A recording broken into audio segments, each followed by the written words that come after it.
Welcome to the Sensitive Mind Show. Your purpose in life as a sensitive is to experience the deeper parts of the mind, to move beyond fear and to manage your energy, no matter the circumstance. I'm going to show you, as a sensitive, how you can maximize your talents and feel comfortable in your own skin. For show notes and to join the conversation, visit heidisawyer.com/mind. Hi, my name is Heidi Sawyer.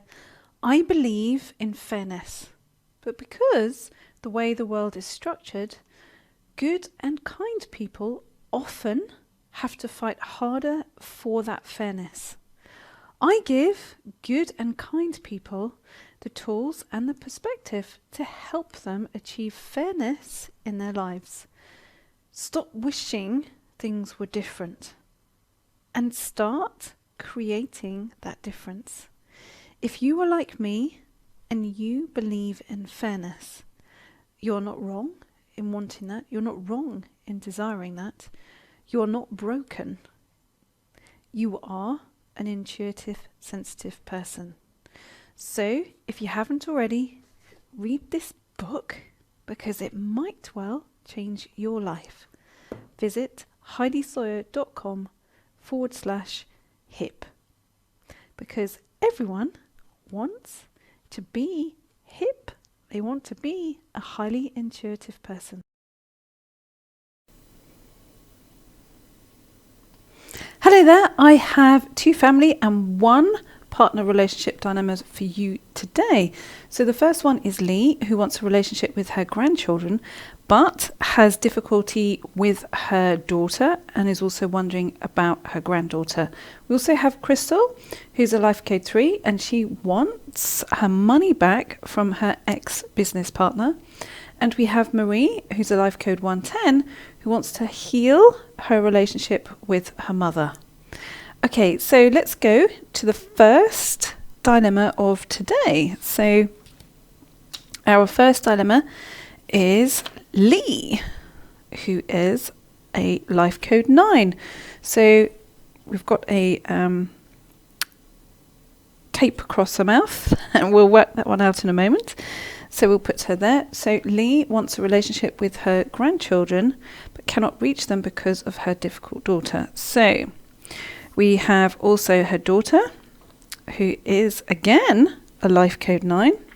So that's going to be interesting. 2 life code 9s together, clashing, to see what that's about. And we have the granddaughter, who's a life code 211, with a selfie looking at herself, which I will explain in a moment as to what that means. And she's a life code 211. So we're going to have some interesting dynamics as far as they're concerned. We've got some very clear, differently positioned characters. So let's have a look and see what the dilemma is. So I have never been close to my daughter, as I am sure she blames me for being raised in an abusive household. I do not like who she tries so hard to be, as it is manipulative and controlling.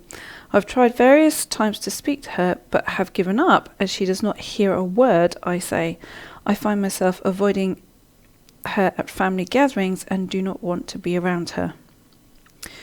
So what's the problem the situation creates? The problem this causes is I do not have any kind of relationship with my 2 grandchildren, and I'm not sure I even like my granddaughter, as I fear she is being turned into a Barbie doll. So what is the question you want Heidi to answer? How do I have a relationship with my grandchildren if I cannot stand to be around their mother? Okay, so let's have a look as to how this works out. So Lee wants to figure out the best way she can have a relationship with her grandchildren. Okay, so what do we have as far as these life codes are concerned? Well, we have 2 life code 9s. Now we have 2 life code 9s in conflict with each other. Okay, so when 2 life code 9s are in conflict with each other, that's quite a big explosive dynamic, or can be quite a big explosive dynamic. And why? Why does that happen?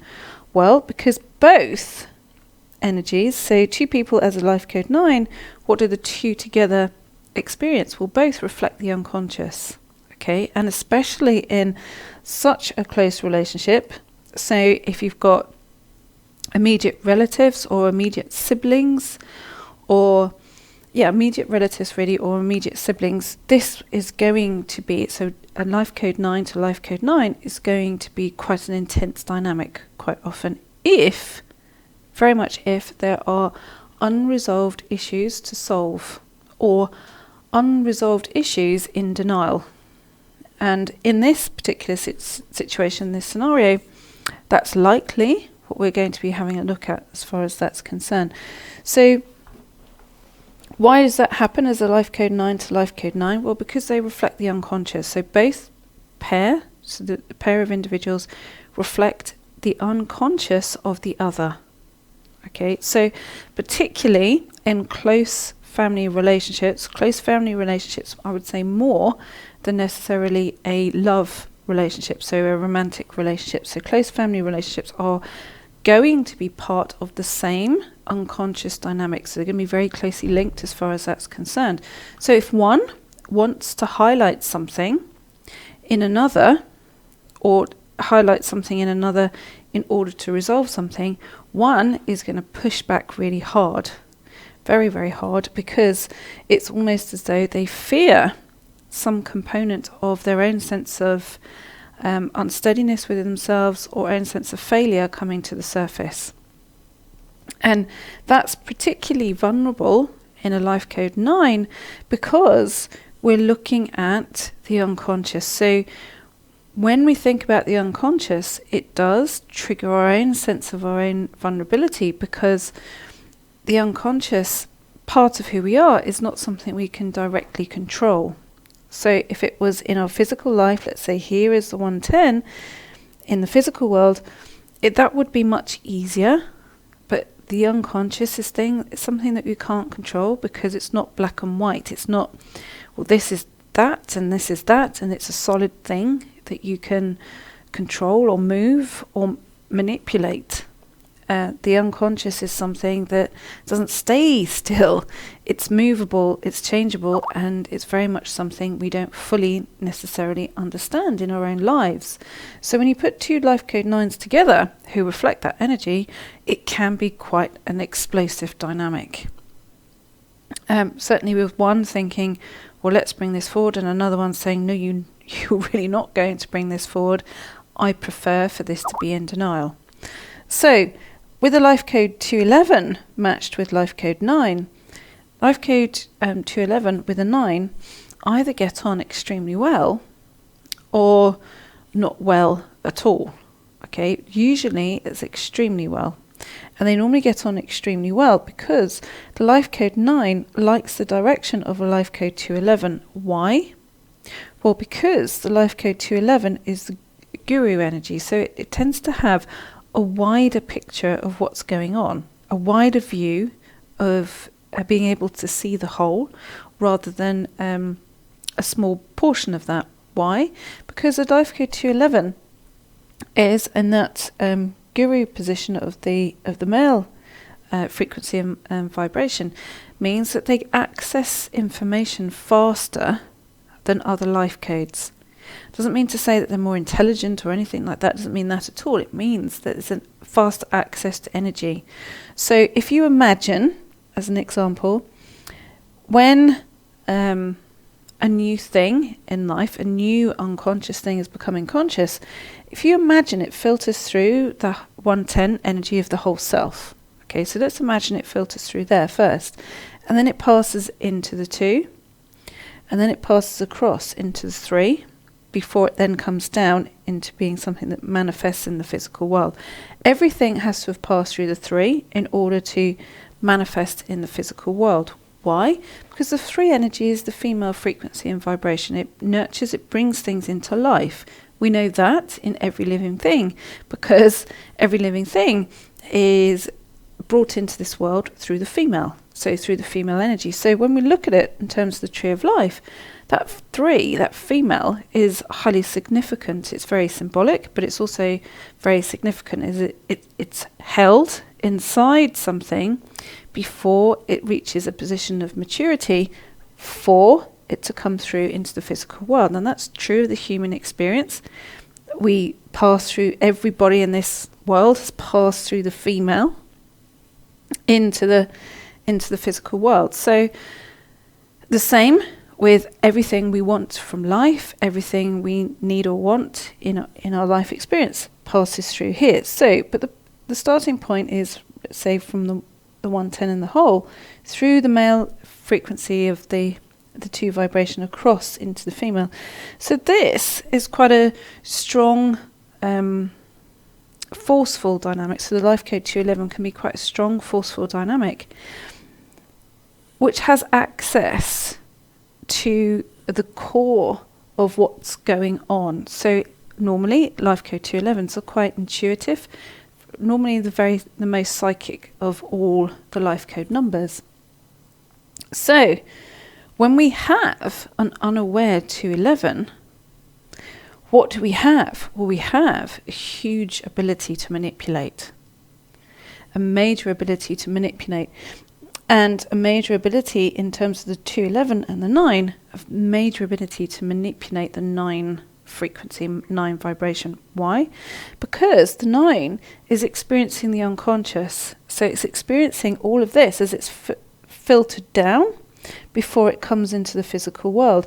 So as something's, let's say, something that's due to occur, so you could say destiny, you could say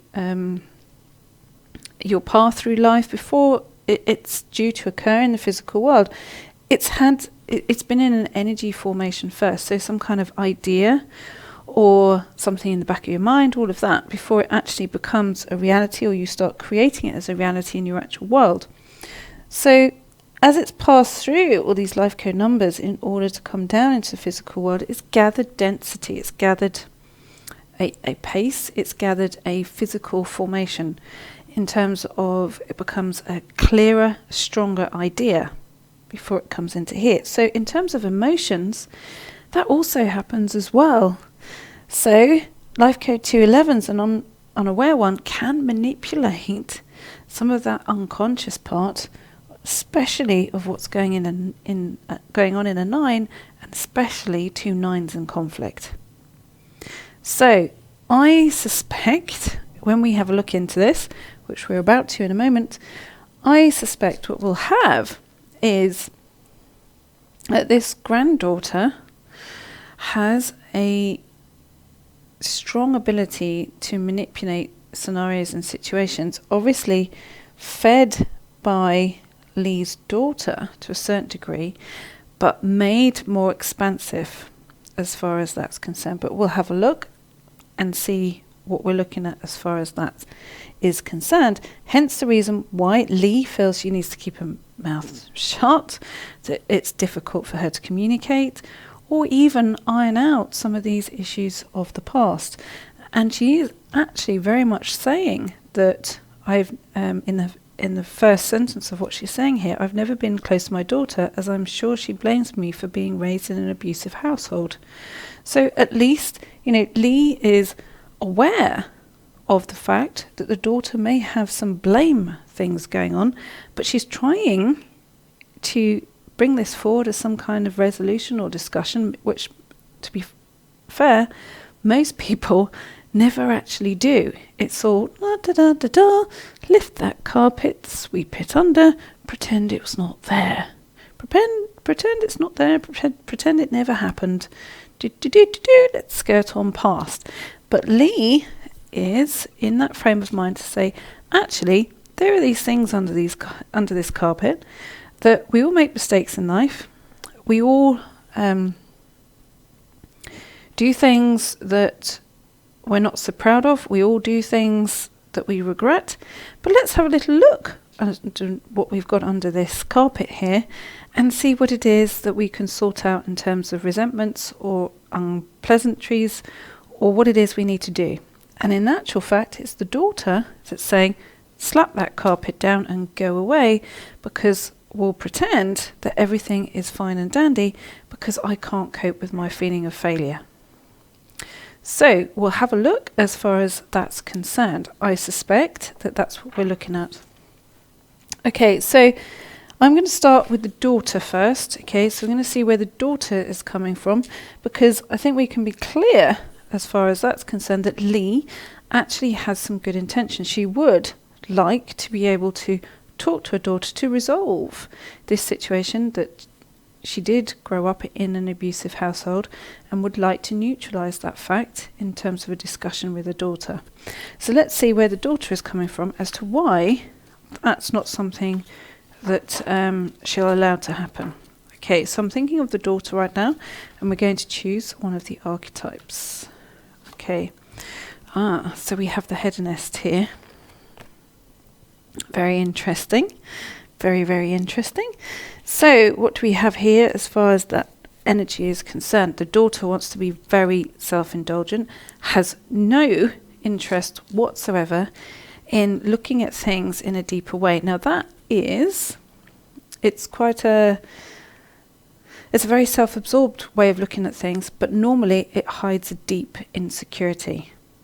Okay, so normally when people really don't want to go anywhere or look at something, or they are in your face, or even quite narcissistic about things, quite often it's to mask or to hide a very deep component of themselves that has a tremendous fear of failure. So I would say that what is actually going on with the daughter is that the daughter is projecting on to Lee that the daughter thinks that Lee is a failure because of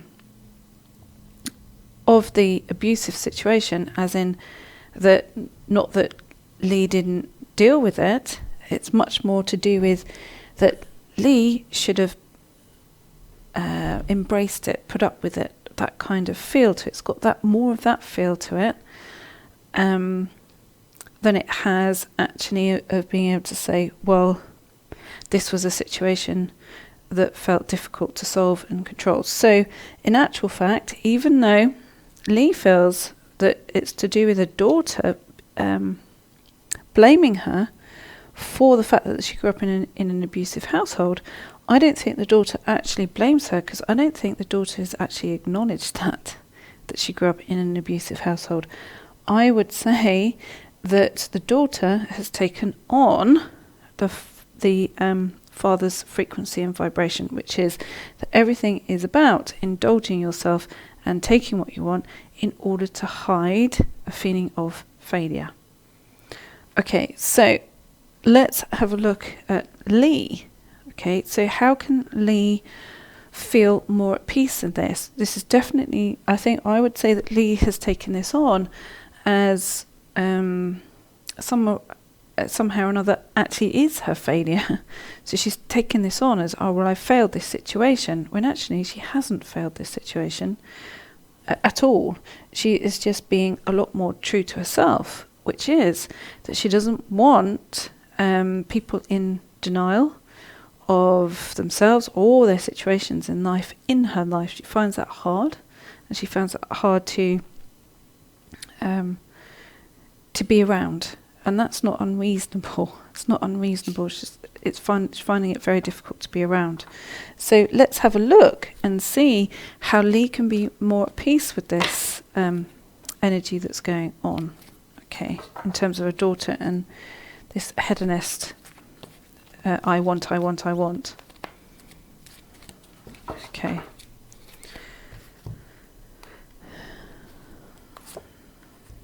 Okay, so we have the Samaritan here. Okay, so what that means is that actually Lee's way forward is to access something to do with her feeling guilty and feeling a lifelong guilt, because actually this daughter is able to feed off the fact that Lee, at some level or another, feels a guilt. Hence the Samaritan of what we have here, feels that she has to give in, has to be appeasing, not say anything, not direct anything, because she feels guilty for the fact that the daughter grew up in an abusive frequency and household. So what Lee would do well to do is to release the fact that she stores guilt within herself for that foundational experience. If she's able to do that, she will then find that the daughter's hedonist, so this righteous component of how she operates, will settle down enough maybe to then see the vulnerable side underneath.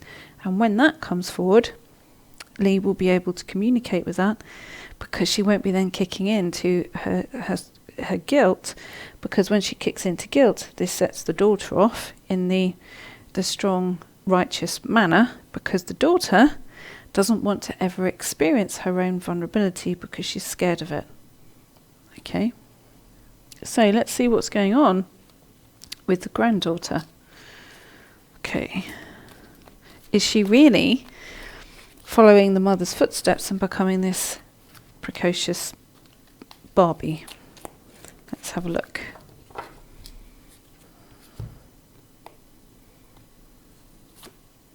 Oh gosh, quite incredible. So what I do in with these card decks is I mix them in. I mix several different decks of the same deck in together, just to see whether we ever end up with doubles. Okay, see whether we end up with doubles of anything, because then that double energy becomes intensified. And guess what we've got a double of? We've got the hedonist again. So we have mother like daughter very strongly. This is quite incredible how this shows up. So this should hopefully help Lee decide this very clearly, which is the daughter any different, granddaughter any different from the mother? No. The granddaughter is actually, as I feared to start with, when we began to look at this, she is clever in knowing what parts to embrace and what parts to manipulate. So the granddaughter is indeed learning to hide all aspects of feelings of vulnerability, because they both equate vulnerability with failure. And that means, I should imagine, that both the granddaughter and the daughter like to pick on anyone's insecurities. And the daughter will have learnt that from her own foundational experience and her own background, and has chosen to indulge that rather than solve it. Whereas for Lee, this is about her actually resolving this for herself. Okay, so she has her own sets of boundaries within her own world. And right at the moment, the granddaughter and the daughter are too closer of a frequency and vibration. So if Lee gets involved too much with the granddaughter will seek to manipulate her in a stronger way as that 211 than her daughter currently does or is able to. So in actual fact, for Lee, it would be a tough decision to actually involve herself too much with her granddaughter. So the fact that she's feeling guilty for not really including herself within that is unfounded, because what she's actually doing is realizing that she's not including herself from some instinct for self-preservation.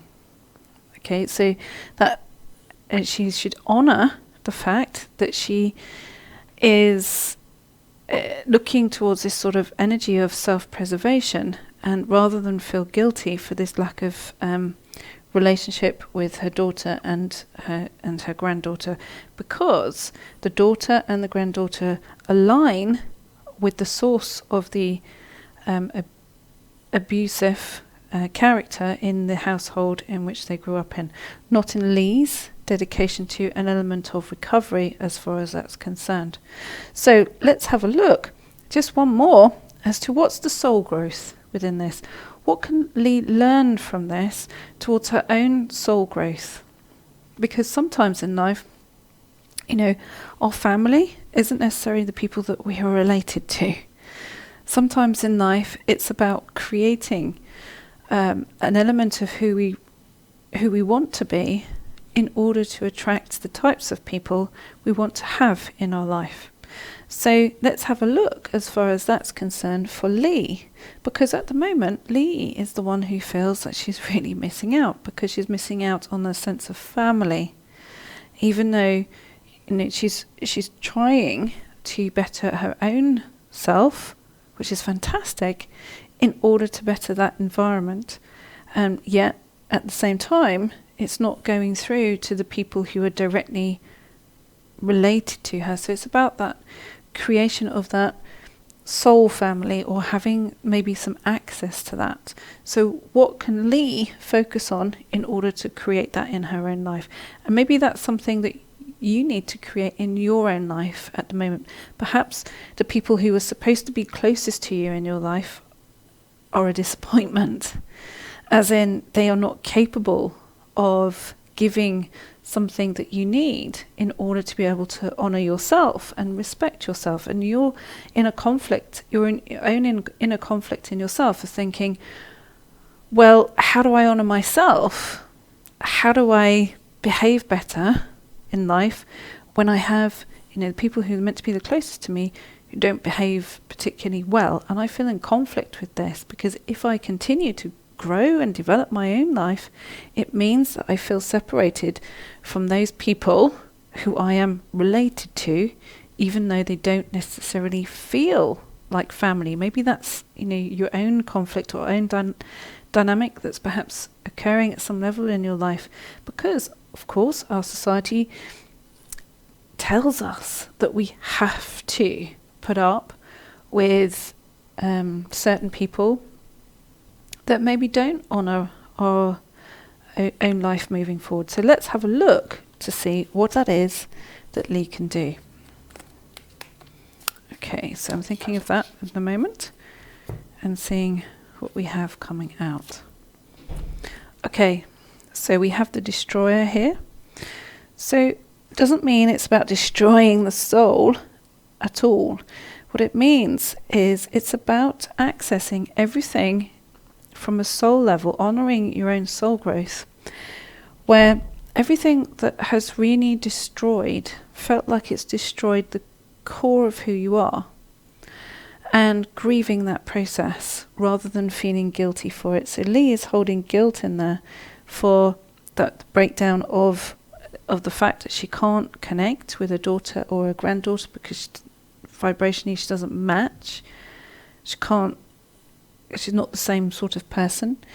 So what does she need to do? It's about grieving what actually destroyed Lee. And I suspect that some of that grieving process hasn't fully passed its way through.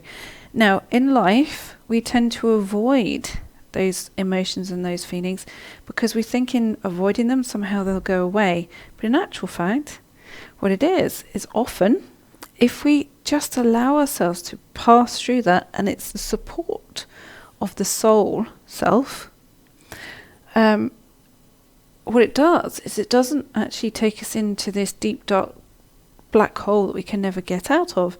It actually takes us through what we're meant to pass through to the other side of it. And often, if we really feel properly, you'll be surprised at the short amount of time that it actually takes for something to properly pass through. But our big fear in life is to never actually allow it to go through. We deflect ourselves from that outcome because we fear the step into it, not what's actually in there. Okay, so Lee would do very well to allow herself to grieve the fact that she came, not for her daughter's sake, that she came from or experienced an environment that really destroyed and upset the core of who she is. And if she's able to do that, she will see herself to the other side of that set of emotion. And she will be then at peace in herself with who her daughter is, and at peace within herself as to who her granddaughter is at the same time.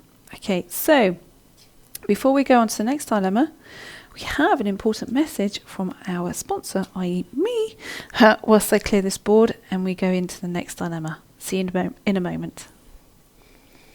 The archetypes and the life codes, then you're going to love receiving my 2 monthly free predictions. The first is a group reading up the conscious line using the archetypes as your guide for the month ahead as an intuitive, sensitive person. And the second is a prediction specific to your own individual life code, your own life code number, and you can see examples of this and sign up to have these 2 free predictions sent to your inbox every month by visiting heidisawyer.com/mind.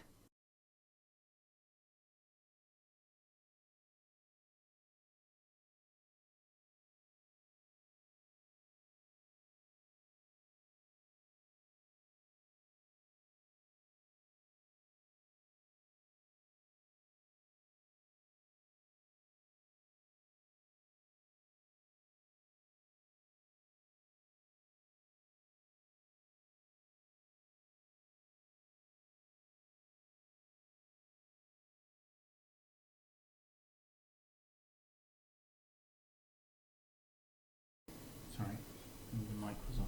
I have to go back. Okay, so start again.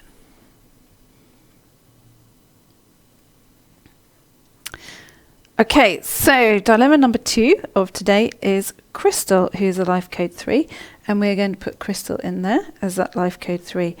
Now, Crystal still feels energetically attached to her ex-business partner who owes her money and won't pay it back, but still tries to make contact. Okay, so who is that? Well, that is Priscilla, who is a life code 5, is the ex-business contact.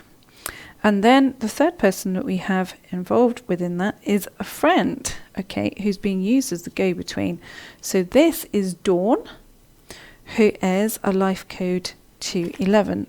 So she is a friend that goes into here. So we've got Priscilla here, when really perhaps we think that it should be Crystal who's throwing the tantrum, but I'll explain that in a moment. So let's go on to the actual dilemma. So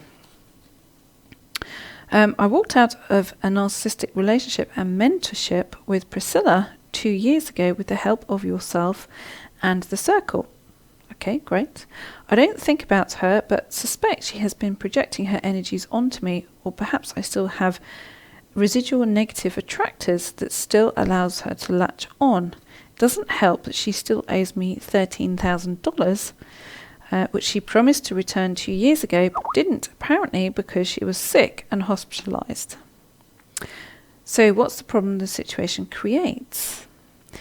When she lingers in my consciousness, it stays and is very frustrating because it reminds me of the money and stirs up emotions of anger, which I realized I have been suppressing. I blocked her from my phone, email and social media. She corners Dawn to choose between me and her and initially uses her to reach me. So what is the question that she wants? Crystal wants me to answer. Any insight is appreciated. What am I not resolving or missing, and will I ever get this money back? Okay, so Crystal is asking how to retrieve the debt she is owed and also move on properly with this ex-partnership, ex-business association. Okay, so as a life code 3 and a life code 5, what's that dynamic as far as money is concerned? So let's have a look at that dynamic as far as money is concerned. Well, life code 3s can be very giving, very patient, really want to make things happen, etc. So life code 5s, if they are slightly of the unsavory variety, they will utilize that as the ways and means of manipulation. So they'll do that really well. Why? Because as that warrior frequency and warrior vibration is I want. I want, I want, I want. And I want gets, and I want will get very strongly from a 3, because a 3 vibration, life code 3, is very giving and will want to contribute towards something that is about creation. So contribute in terms of creation, again, because the life code 3 is that basis, or life, everything passes through a life code 3 in life. So why? Because it's the female frequency, female vibration. So it's a very giving frequency, very giving vibration. So life code 3 is quite often, especially as far as money is concerned, get taken advantage of, especially in terms of being a sucker for a sob story. So I very much suspect that this Priscilla did a really good sob story as far as that's concerned. And part of Crystal's frustration is that, how did I get into this? How did this happen? Why? How did I get myself into this place? Well, because a life code 5 was brilliant at utilizing that kindness of that life code 3. Now, why would a life code 5 do that? Again, because it's that I want frequency and vibration. But it's also about specialness. Okay, so life code 5s quite often have this thing going on, because it's the warrior frequency, and it's also about finding their own sense of their spiritual will. They will want to assert what that will is in life, but at the same time have a deep insecurity around it. So what we'll be looking at as far as Priscilla is concerned is, I want to be special, but I don't want to make the effort for it. I want somebody else to make me special. Hence the reason that she has utilized Crystal in this particular way. So how does this feature with this life code 211 in here? Well, the life code 211 is being utilized as the overseer. So the person, so life code 211s can quite often get drawn into things because, again, they've got access to the overview. So they've got access to the overview because as a life code 2, life code 2s, they have a strong affinity with deep intuition or strong psychic ability and psychic skills. Why? Because the life code 2 is very closely connected to the 110 as the whole self. So they get to see things as the whole picture. How? Because it filters through this 11th path here. Okay, so from here, it's the shortest distance. It's the closest connector to the whole self. So they can see things in a wider way. So I suspect that this life code 5 is utilizing that and manipulating that, and in terms of this person's insight in to that person as a life code 3. So they've been seen, utilized as the overseer and the ability to work things. But this life code 5 will be doing their best to manipulate that life code 211 in order to be able to see in to the life code 3. Okay, so let's have a look at this particular dynamic. So let's see, first of all, as the troublesome individual, this Priscilla, let's see what Priscilla is up to. The obvious thing is the reason why she doesn't want to pay this money back is because she sees herself as special, okay? And some kind of, what she does contributes to everything as a whole, so she shouldn't have to pay anything back. This is what her vibration gives off. This is what I suspect will be coming up as far as we look at this. So let's see where this Priscilla is coming from. Okay, so where's she coming from? So I'm thinking of Priscilla. Let's have a look.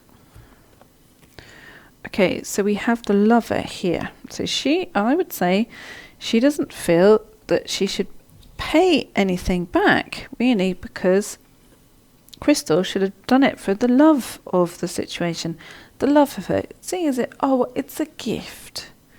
It's something that I don't really have to pay back because we had a close dynamic, relationship, business scenario.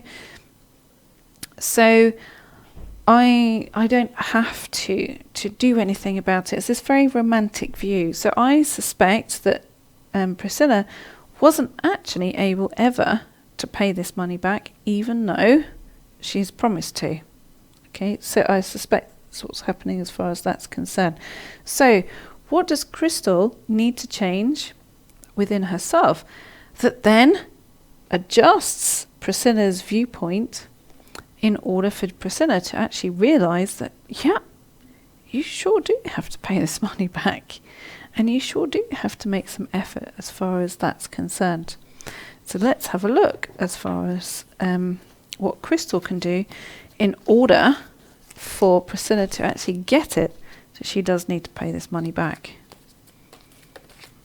Okay, so I'm thinking of Crystal as far as that is concerned. Okay, well, we've got this destroyer back again. Okay, so it means that Crystal has actually got to sidestep her very nice side, which is very much indicative of a life code 3.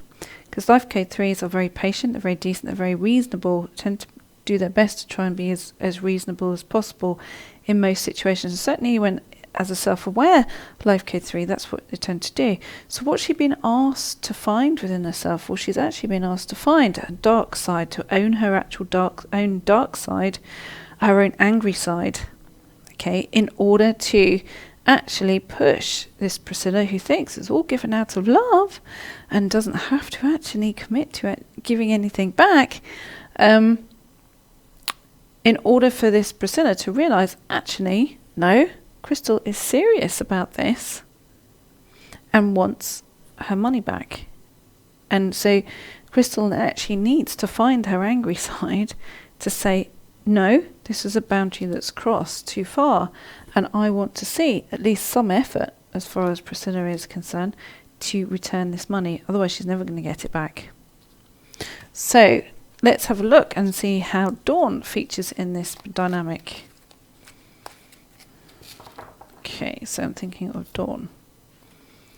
What we got? Avenger. Okay. So, be interesting to see where this is aligned. So I would say that as far as Dawn is concerned, Dawn is actually quite angry. As far as Priscilla is concerned, is actually getting really quite angry with Priscilla over this, and is aligning, more strongly aligned with Crystal as far as that's concerned. So it is in that place where both parties, so both Crystal and Dawn, are in that place within themselves. We're getting to the level where they're feeling pushed and feeling had enough, really had enough. So as these two energies come together, so Crystal's and Dawn, so as a life code 3 and a life code 2, because these are two very direct energies alongside each other, when those two move together, that's a very powerful whoosh in life. So if as these two energies come together, Dawn and Crystal, is Priscilla going to actually get it? I would say this is a big life lesson as far as Priscilla is concerned, which is to get out of being this self-indulgent person and actually take some level of responsibility. But she will try and play that whole oh, you're being too tough on me scenario. But are they? Or is it that actually Priscilla now needs to take some line of responsibility? So let's have a look and see, as these two, the Destroyer and the Avenger, come together, how Priscilla is going to react to that. Okay, so let's see. As those two come together, what will happen? Okay, so she's going. We've got the angels. So what's going to happen is, or what Crystal needs to be aware of, is that Priscilla is going to come up with a, who, me? Me? I'm so innocent. There's no way that I am the unreasonable one. You are the unreasonable one. I couldn't possibly be unreasonable because I'm so decent and nice and lovely. Look, I've got the lover and the angel here. Why should I be paying anything back? So it's very much this whole I'm special and you must realise my specialness. So with Crystal and Dawn, this is, certainly Crystal, it is about really engaging and pushing, even though you're being pushed back, not with unpleasantries, but actually this, well, you're the unreasonable one, which then makes you question. So Crystal would then start actually questioning her own reasonableness. And actually she's being reasonable because she expects what she's loaned to this person back at some level or another, or at least some effort as far as that's concerned. And Priscilla is going to turn on the charm, okay, which is quite often really quite indicative of somebody who at some level or another always had the intention of never actually repaying what she owed. Okay, so if Crystal wants that money back, she's going to have to bypass and step over the fact that Priscilla is going to play, rather than what she's used to, because sometimes life code 5s can be really quite spiky. So you're used to the spiky bit from Priscilla, that actually with Crystal really finding her own, this has really annoyed me, focus, she's going to see this other side that's quite manipulative, or very manipulative, of Priscilla, which is the sweetness and light, and I'm so wonderful. So what can we learn from this? Well, sometimes when we think that, and as an intuitive sensitive, intuitive sensitives always tend to be really quite reasonable and decent and nice until they're pushed too far, and then start getting stroppy, and then start to feel guilty for their stroppiness. Well, this is a classic scenario of that. And sometimes it's not then about stopping at the point of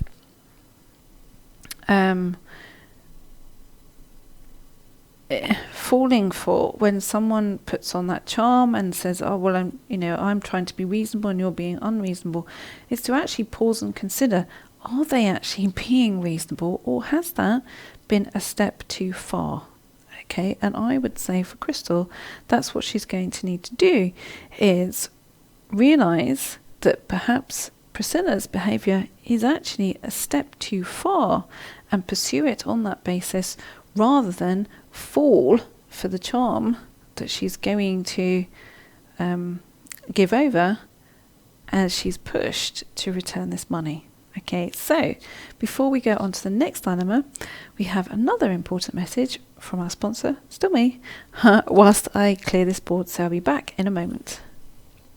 If you like live events like this, then you are going to love joining me every month for my monthly live webinar, where we dive deep into a single topic, such as creating a strong mind and body balance, or developing your soul connection, or things like overcoming codependence, or how to master the self, to name but a few. But if you want to be notified of when these are available, be sure to register your email address here, which is heidisawyer.com/webinar. And I will send you an invitation to each event.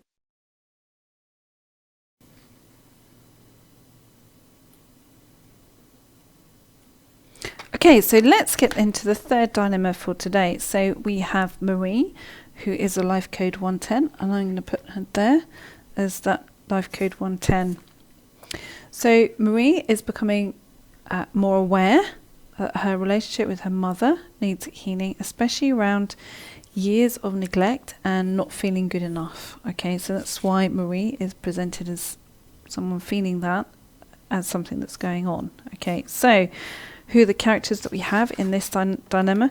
Well, we have Marie's mother, who is a life code 110, same as Marie. Interesting.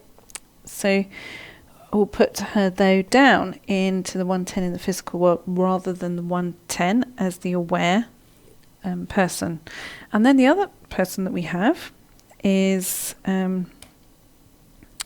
the father, who is a life code 6. Okay, so we actually have the father as a life code 6, even though unfortunately on there it's written as a 110. So ignore that for the moment. I was looking for a pen to be able to change that. Okay, so what do we have as that particular dilemma? So It's interesting that we have the two 110s, but as a split energy. So I'm going to explain that in a moment. So what's the dilemma? I'm getting more aware that my relationship with my mother has caused deep hurt through the years. It doesn't feel loving and safe. This gets highlighted now that I struggle from chronic fatigue syndrome and ME. She is generally a kind and caring person, and my brothers all have good relationships with her, so I guess I felt there's something wrong with me. I'm her only daughter and second oldest of the siblings. My relationship with my father is good. So what's the problem the situation creates? I'm having a hard time feeling not good enough and neglected by my mother. What can I do to resolve this situation and heal the loved wound once and for all? Okay, so for starters, as far as this is concerned, we've got a very clear situation or scenario which most people in life are maybe have, but are initially unaware of. So Marie is asking how to heal herself of this very deep hurt around her mother, and that relationship of feeling safe, feeling emotionally safe, not physically safe, because yes, in many scenarios in life, we feel physically safe around the person who's meant to be the closest in our life, but sometimes the question comes up, do we feel emotionally safe around this person? Now, it takes quite a level of self-awareness to start to explore this or understand it, and to certainly go into a space of healing that. So Marie most certainly will be in this 110 position at the top, and to looking at it from the whole perspective. So we'll put the mother here in the 110 of the physical self, because she won't be aware of this. I would say that probably she's unaware of how this operates, and what her daughter's feeling or daughter's dynamic is. So we've got 110 to 110. So two 110s. So two 110s are either literally side by side. So we have two 110s in the physical, so they only see things from the practical perspective. So two 110s down here into the physical will only see things from what's there in the here and now, what's in front of them. So in terms of their own dynamic with each other, they'll only deal with what here and now and the practicalities of what is there. Okay, they won't look anything deeper, won't look for anything deeper, but it'll be a 110 that's quite surface based. So 110s can be quite surface based in terms of their interaction. Now, a 110 who is self-aware will be very much deeper. Okay, so if you've got two 110s together who are self-aware, they'll look at things from very much that deeper perspective, from the whole picture. So it tends to be, so two self-aware 110s together in a dynamic won't be about blame. And they will be about non-judgment, and they will be about looking for the reasons behind something rather than to try and blame people for it. So as a 110 in this space, Marie is not trying to blame her mother, she's just simply trying to resolve it. But the 110 of the mother in the physical world will take it as blame.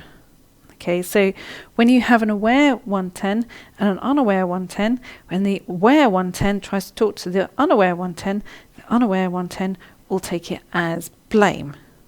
Okay, and will go in a spiral quite often of decline or separation from, or inner reflection, not inner reflection, inner isolation, because they will feel blamed. Okay, so Marie's got some thing that's quite tough in her mind to carry on with this or to solve this, because the mother is immediately going to start feeling blamed if this is brought up. So how does Marie negotiate that? Well, we have here the life code 6. Okay, so how does a 6 interact with a 110? Well, how a 6 interacts with a 110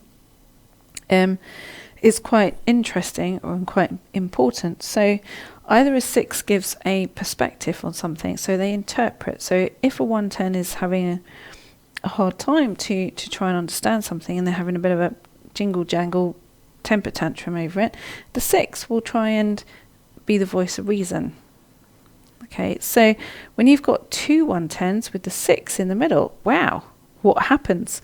Well, what you have is the meeting in the middle. So then that life code 6 tends to be very much the middle ground focus. So it tends to be the life code 6 is used as the voice of reason or the divider between a relationship with two 110s.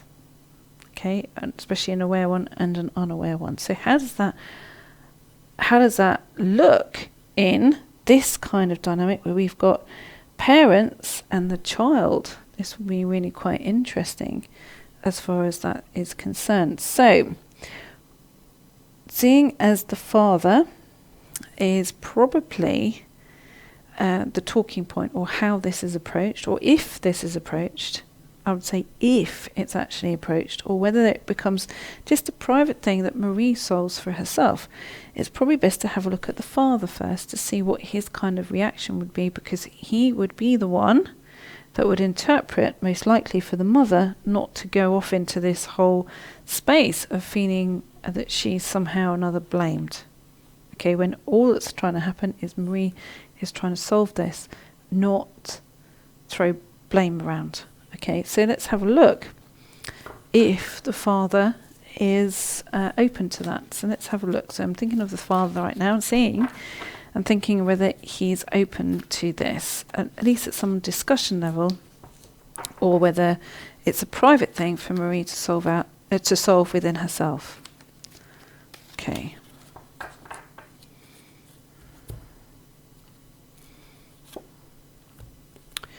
Okay, so we've got the mother here. Really big thing. So I would say what that means is either he's going to say, go straight to your mother to solve this, or actually he is the person who gives the most nurturing mother frequency, mother duties, so to speak, of parenting the child or parenting the child self. So we'll see whether he's actually going to be saying, well, bypass me, go to your mother as far as that's concerned, or he is actually the source of the nurturing and the nurturing dynamic, and that actually the mother isn't capable of it. So let's have a little look. So let's have a look and see if the mother is capable of healing this dynamic, of thinking or even seeing Marie's point. Okay, so let's have a look.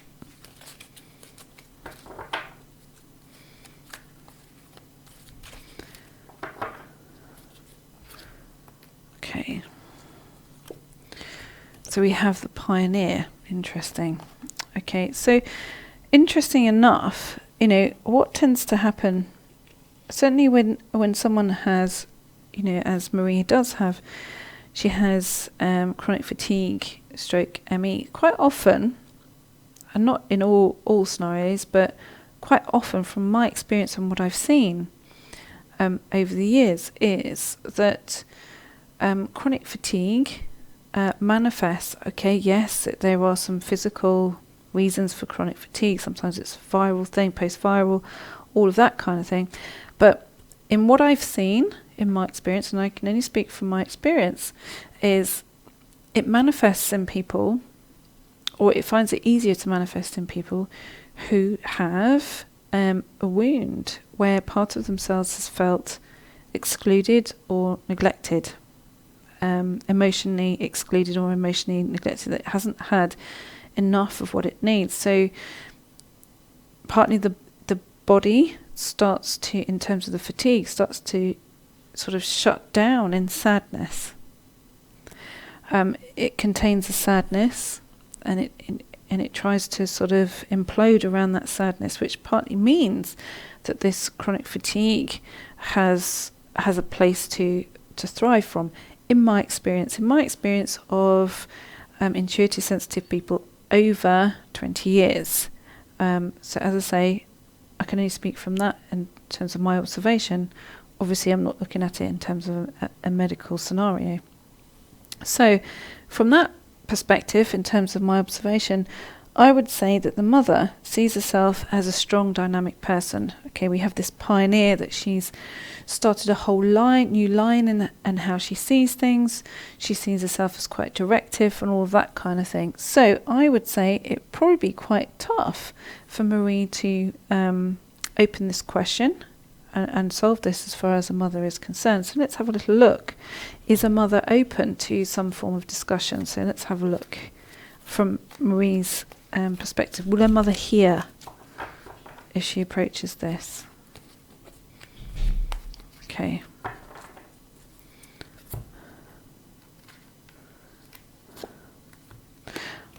So we've got the gambler. Okay, interesting. So it depends on what mood a mother is in. So I would say, because the gambler is all about, there's nothing certain. So I would say it's a gamble, and in terms of should she approach it with a mother or should she not? I would say probably not. I would say it's a private thing for Marie to solve within herself, and how the core of who she is has felt neglected, sad, and bruised by the fact that her mother wasn't able to give her a level of emotional presence that Marie's nature required. And that it's a private thing to solve, and to solve within herself. Why do I say that? Well, because the chronic fatigue speaks volumes, as in that the child self, I would say, within Marie feels quite exposed and quite vulnerable. So her whole system feels quite vulnerable. So the whole immune system, all of that will feel vulnerable. And so to have any further dent as far as that's concerned, I would say it's not willing or wanting to do that. But the energy says, as the gambler, you can give it a go if you want, but you're blindly moving into something that isn't going to have any particular guaranteed outcome, especially as the mother it depends what mood she's in, because she sees herself as quite dynamic and actually trying to lead her daughter by example. And I would say by not being too, in her view,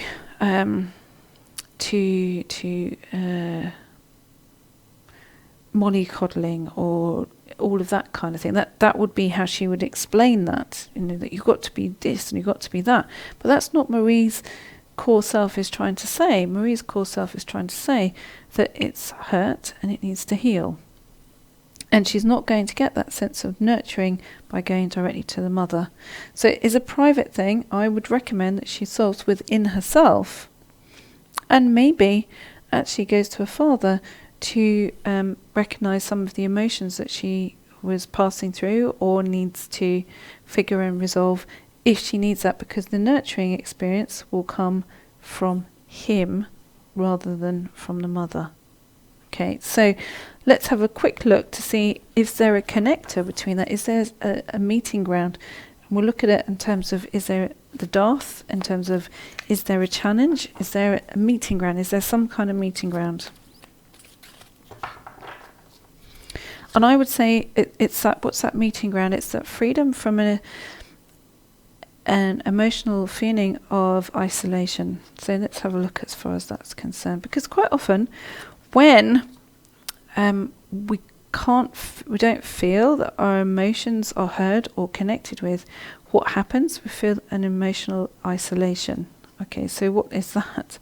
All right, okay, so we've got the vampire. Okay, so actually Marie would do really well to address that from her own inner world, to find her own inner experience of the mother, because the mother isn't there, it's not going to be present there, and the true healing that occurs as far as she's concerned would actually be about finding her own inner mother. Okay, and focusing on that direction, and that she's going in that direction and feeling